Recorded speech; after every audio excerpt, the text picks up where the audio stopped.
Hi hello வணக்கம். Captain புகழ் பாடும் படமாக நாம தொடர்ந்து அவரோட படங்களை திரைவிமர்சனம் பண்ணிட்டு இருக்கோம். அந்த வகையில 21வது ரிலீஸ் ஆன மதுரை சூரன் இந்த படத்தை பத்தி நம்ம பார்ப்போம். இந்த படத்தினுடைய ரிவ்யூ பார்க்கறதுக்கு முன்னாடி நம்ம சேனல் சப்ஸ்கிரைப் பண்ணி வச்சுக்கோங்க. அப்பதான் நான் போடுற வீடியோ உங்களுக்கு வந்து கிடைக்கும். மதுரை சூரன் இந்த படம் வந்து பொங்கல் 1984 ஜனவரி 14ஆம் தேதி பொங்கல் தினத்தன்று இந்த படம் ரிலீஸ் ஆச்சு.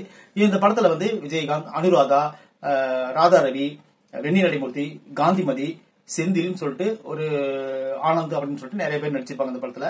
இந்த படத்தினோட ஸ்டோரி என்னன்னு பாக்குறதுக்கு முன்னாடி இன்னொரு விஷயத்தையும் சொல்லிடுறேன். இந்த படத்தை வந்து எம்.ஆர். விஜய் சந்தர் வந்து இந்த படத்தை டைரக்ட் பண்ணிருப்பாரு.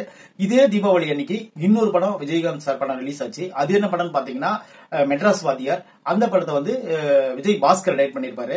அதாவது விஜய் ஒரே விஜயகாந்த் தான். ஆனா விஜய் சந்தர், விஜய் பாஸ்கர் சொல்லிட்டு ரெண்டு டைரக்டர் ரெண்டு படத்தை கொடுத்தாங்க ஒரே நாள்ல. ரெண்டு படமும் ஓரளவுக்கு நல்லா பேசப்பட்ட படம் தான். இன்னொரு விஷயம் என்னன்னு பாத்தீங்கன்னா இதே நாள்ல சிவாஜி கணேசன், பிரபு நடிச்ச திருப்பம் அப்படிங்கிற ஒரு படம் ரிலீஸ் ஆச்சு. அது ஒரு ஆவரேஜான படமா தான் போச்சு. ஆனா ஓரளவுக்கு நல்லாவே ஓடின படம். பிரபு வந்து வளர்ந்துட்டு இருக்கிற காலகட்டங்கள்ல அப்பாவை வச்சு முன்னுக்கு வரணும் அப்படிங்கிற ஒரு சூழல்ல திருப்பம் அப்படிங்கிற படத்தை எடுத்திருப்பாங்க. அதுக்கப்புறம் பாத்தீங்கன்னா இதே மாசத்துல ரிலீஸ் ஆன விதி அப்படின்னு ஒரு படம் மோகன் நடிச்சிருப்பாரு. அந்த படம் வந்து எவ்வளவு பேசப்பட்டதுன்னு சொல்லிட்டு உங்களுக்கு நான் சொல்லி தெரியவே தேவையில்ல. இந்த தமிழ்நாடே ஃபுல்லா தெரியும். ஏன்னா கதைவசன கேஸ்ட் அந்த அளவுக்கு விற்பனையாச்சு. கோட் சீன்ஸ் அவ்வளவு பேசப்பட்டது. இந்த படம் வந்து ஒரு 500 நாளுக்கு மேல ஓடி பெரிய சாதனை, பிளாக் பஸ்டர் ஹிட்டுக்கு மேல போச்சு இந்த படம். அந்த அளவுக்கு மோகன் படங்கள்லயே அதிக வசூல் குமிச்ச படம் விதியும் ஒண்ணு. இந்த சூழல்ல தான் இந்த படம் ரிலீஸ் ஆகுது, மதுரை சூரன். இந்த படத்தினோட கதை என்னன்னு பார்த்தோம்னா, நம்ம கதைப்படி நம்ம அப்பாவியான முரட்டுத்தனமான நம்ம ஹீரோ விஜயகாந்த் சார், அவர் பேர் சூரன். அவர் வந்து மதுரை கிராமத்துல இருந்து சென்னைக்கு போறாரு. எதுக்கு போறாருன்னா தன்னோட மாமன் மகளான அனுராதாவை மேரேஜ் பண்ணிக்கணும் அப்படின்னு சொல்லிட்டு போறாரு. போகும்போது என்ன ஆகுதுன்னா அவங்க மாமா பொண்ணு வந்து அனுராதா, அவங்களுக்கு வந்து வெந்நீர் அடிமூர்த்தி, காந்திமதி தான் அவங்க அப்பா அம்மா. வெந்நீர் அடிமூர்த்தி வந்து மாப்பிள்ளை மேல பிரியமா இருப்பாரு. அதனால லெட்டர் போட்டு வர வச்சிருவாரு. கண்ணு தெரியாத அம்மாவை வீட்டுல விட்டுட்டு விஜயகாந்த் சார் இங்கிருந்து கிளம்பி பட்டணத்துக்கு போவார். போகும்போது ட்ரெயின்ல வந்து கலாட்டா ஆகும். அப்புறம் பாட்டு பாடுவாங்க. அதெல்லாம் முடிச்சுட்டு அப்புறம் போயிட்டு அங்க போன உடனே வெந்நீர் அடிமூர்த்திக்கும் விஜயகாந்துக்கும் மாப்பிள்ளை அந்த மாதிரி இருப்பாங்க. அவங்க ரெண்டு ரொம்ப சந்தோஷமா சமாதானமா இருப்பாங்க. காந்திமதிக்கு வந்து விஜயகாந்த் வந்து பிடிக்காது. அவங்க என்ன பண்ணுவாங்கன்னு பாத்தீங்கன்னா இவனை எப்படியாச்சும் விரட்டணும் அப்படின்னு சொல்லிட்டு ஐடியா பண்ணுவாங்க. அதுக்கப்புறம் என்ன ஆகுதுன்னு பாத்தீங்கன்னா இவங்க எப்ப விஜயகாந்த் சார் எப்படியாச்சும் விரட்டணும் அப்படின்னு சொல்லிட்டு அனுராதா என்ன பண்ணுவாங்கன்னு பாத்தீங்கன்னா ஜானி அப்படிங்கிற கேரக்டர் ராதாரவி நடிச்சிருப்பாரு. அவரை வச்சு விரட்டணும்னு சொல்லிட்டு அவருக்கு பணத்தை கொடுத்து இவரை விரட்டுறதுக்கு ஐடியா பண்ணுவாங்க.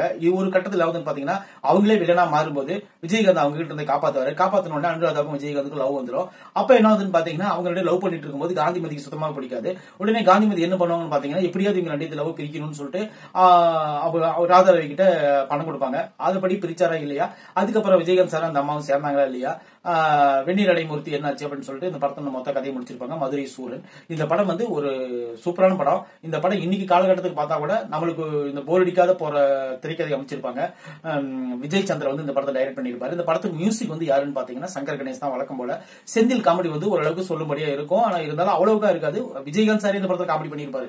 அதுதான் விஷயம். இந்த படத்துல அவர் வந்து கட்டுமஸ்தான உடம்போட நல்ல எல்லா கலைகளும் கத்துக்கிட்டு வந்த ஒரு திறமையான ஒரு ஆசாமி போல இருப்பாரு. ஓபனிங்லேயே சொல்லிடுவாரு எம்ஜிஆர் தீவிரமான ரசிகர் விஜயகாந்த் அப்படின்னு சொல்லி காட்டிடுவாங்க. அது போலவே படம் முழுக்க அவர் வந்து வாதியாரனுடைய வசனங்கள் சொல்லுவாரு. சொன்னாலும் அவரு என்னன்னா விஜயகாந்த் சாருக்குன்னு ஒரு தனி பாணி இருக்கும் இல்லையா, அந்த மாதிரி இந்த படத்தை கலக்கிருப்பாரு. மதுரை சூரன் உங்களுக்கு டைம் கிடைச்சா ஒரு டைம் பாருங்க. இந்த படம் வந்து சூப்பரான படம், ஓரளவுக்கு ஹிட்டான படம் தான் இந்த படம். நாளைக்கு வந்து நம்ம மெட்ராஸ் வாத்தியார் படத்தை பத்தி நம்ம விமர்சனம் பண்ணுவோம். இந்த விமர்சனம் பிடிச்சிருச்சுன்னா கண்டிப்பா நம்ம சேனல் நீங்க சப்ஸ்கிரைப் பண்ணி வச்சுக்கோங்க. கேப்டனுக்கு இந்த நான் பண்ற விமர்சனங்கள் ஒரு சமர்ப்பணம். கேப்டனுடைய ரசிகர்கள், தொண்டர்கள் யாராச்சும் இருந்தீங்கன்னா நம்ம வீடியோக்குள்ள சப்போர்ட் பண்ணுங்க, ஷேர் பண்ணுங்க, கமெண்ட் பண்ணுங்க. நன்றி.